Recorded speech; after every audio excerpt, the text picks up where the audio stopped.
Good evening, everyone. It is November 30th, 2023, and pretty interesting session here. We had the Dow, which you're looking at right now, with an extremely bullish session, gapped up, unable to close the gap, I believe, and making new 52-week highs, getting really close to the all-time high there. That's what is that, like 4% or something? Oh my God, 2.5% away from all-time highs on the Dow. I think this was mainly due to Salesforce CRM. Yeah, I guess yeah. There you go. It's mainly due to Salesforce having some great earnings. I think they're pretty close to their all-time high, and they got a ways to go, but have had a really stellar year. 125 to 250. That's a double.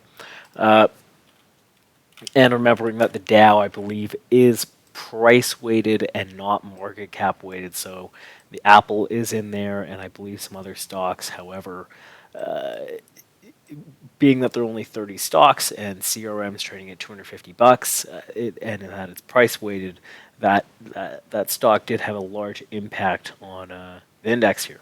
Now, that move up on the Dow, as well as, not a horrible day on the Russell over here, that made for a really bid SPY.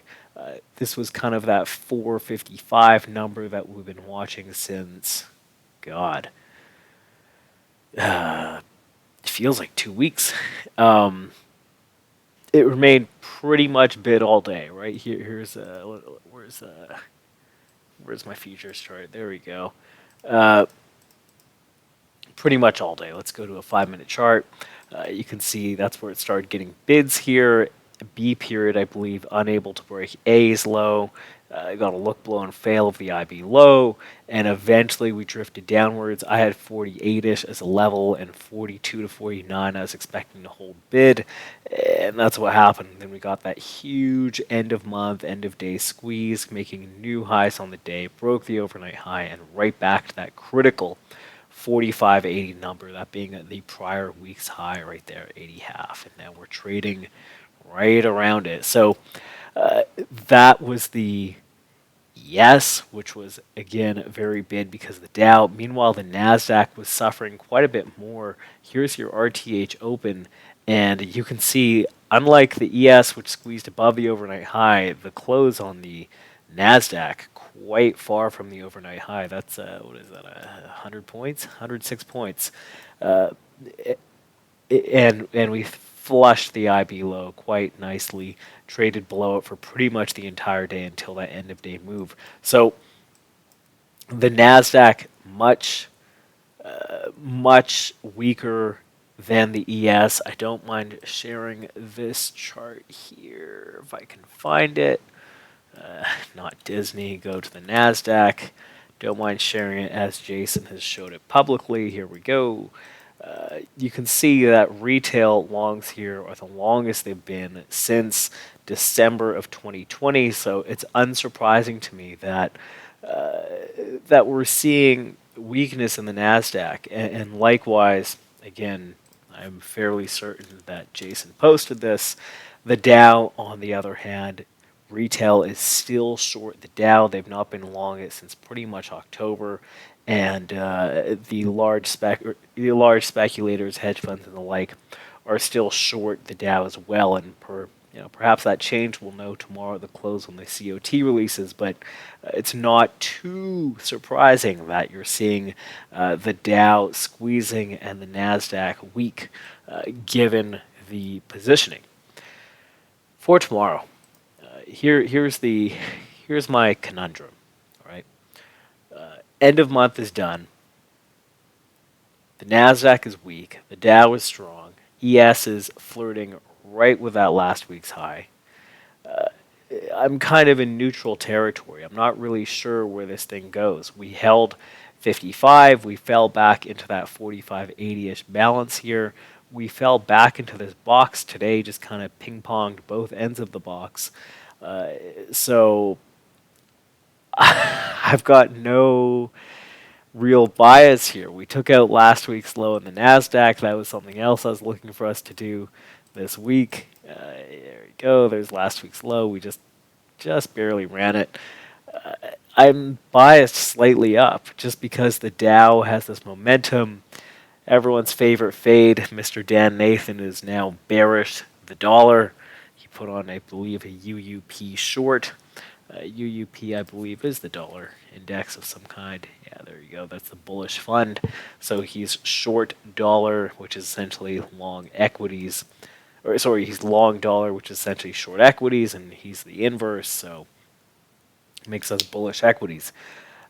I suppose that's fine. I've got it's hard to have a really strong bias here. So here's how I'm looking at this thing. Here's just the SPY, the cash. I want to, and it's pretty interesting. Here's the QQQ. Here we go. Here's the SPY.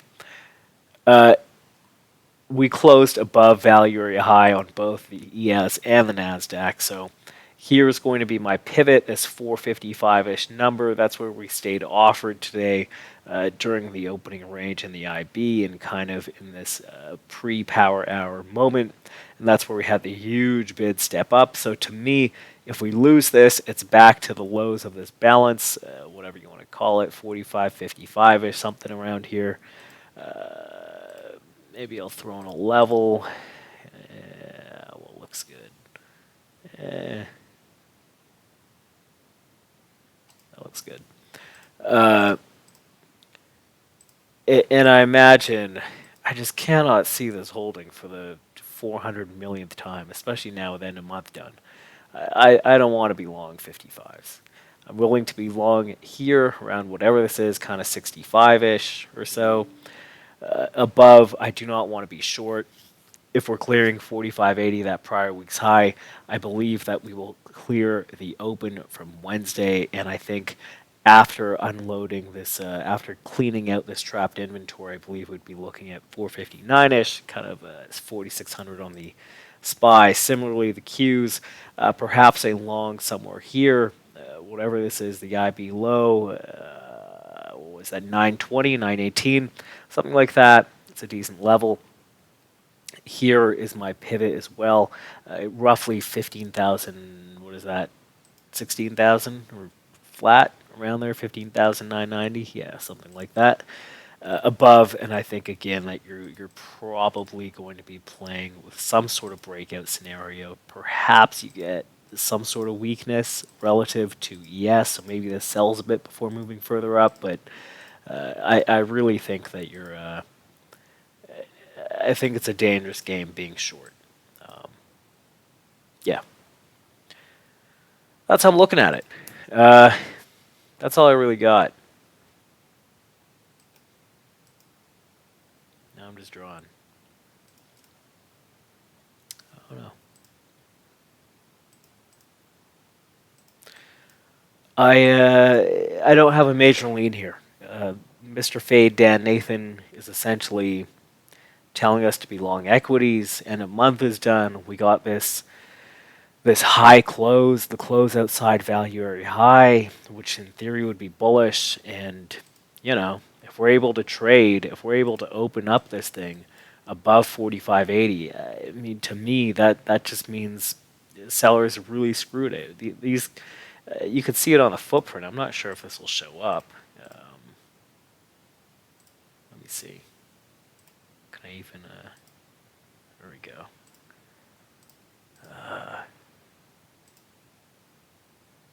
There you go. Can you guys see that? I'm not sure if this will show up properly, but yeah, it's not going to show up. Oh, there we go. Look at this. Every time we ran into the lows here, here's kind of the opening range or whatever. This thing just kept getting trapped at the lows. Look at this. Look at this. 1,000 on the bid, stuck. 1,000 on the bid, stuck. 1,600, 1,300. These are some pretty decent sized prints. 1,300 stuck, 1,600 stuck. My data kind of crapped out here, but point being is that someone was really trying to hammer this thing and they got a whole lot of nothing for it, and they got squeezed properly into the close. And if we're going to trade above the last week's high now, above that pivot, which we're flirting with right now during this external trading hours session, I think bears are just kind of screwed. I think the trade will be long. So I'll be looking for an overnight high break, and if that happens, I'll be looking for longs for the rest of the day. JPOW on, I believe, towards the afternoon. ISM PMI, I think, at 10 a.m., so 30 minutes into the day.